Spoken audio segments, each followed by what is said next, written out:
Kidlat News Updates. Mga balita ngayon, 3 rebeldeng NPA sumuko sa Camarines Sur. Mga baril at kagamitang pandigma na recover. Pulis na nambugbog sa babae sa Bulacan, sinibak sa pwesto. Sunog sa Navotas landfill, tuluyan ng naapula. Ako po si Cesar Soriano para ihatid ang mga nangungunang mga balita sa buong kapuluan.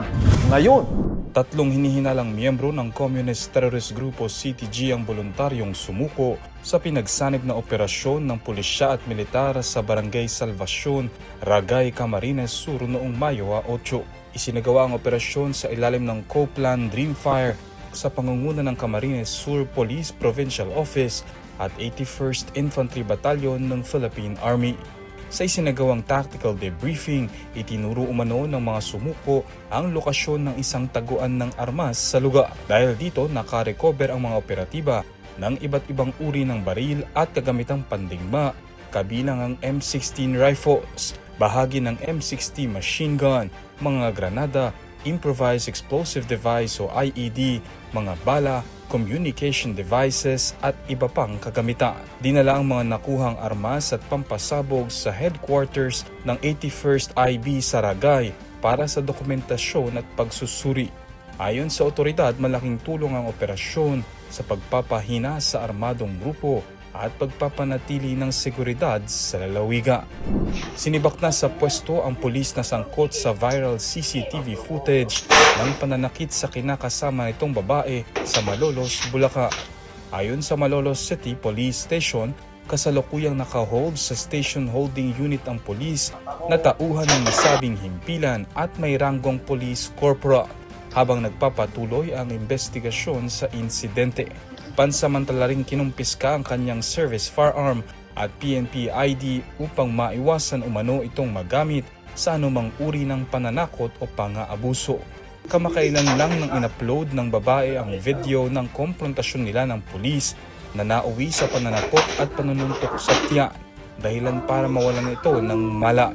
Samantala, tiniyak ng Philippine National Police o PNP at National Police Commission o NAPOLCOM ang patas at mabilis na aksyon sa insidente. Kinundi na rin ito ang anumang maling asal ng kanilang hanay na sumisira sa tiwala ng publiko. Inihahanda na ang kaukulang reklamo ng biktima laban sa suspect na pulis.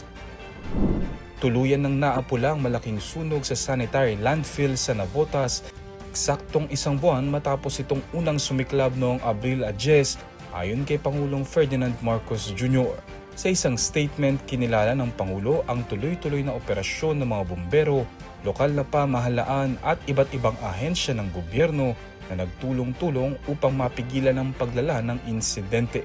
Nagpasalamat din siya sa pribadong sektor, kabilang ang San Miguel Corporation, Prime Infra at SM Prime dahil sa naging ayuda sa mga apektadong residente, gayon din sa dagdag na suporta at technical assistance ng gobyerno ng Japan. Matatandaang nagdulot ang sunog ng makapal na usok na umabot sa ilang bahagi ng Metro Manila at Ubando, Bulacan. Inatasan na niya ang mga ahensya ng gobyerno na ipagpatuloy ang 24/7 na monitoring sa lugar, kabilang ang air at water quality testing, thermal scanning at health monitoring para sa mga residente at responders.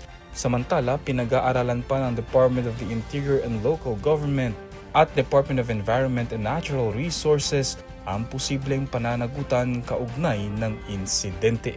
Para sa Kidlat News Channel, ako si Renzo Lenon, nag-uula. ako po si Cesar Soriano, kasama nyo sa bawat pagputo ng balita.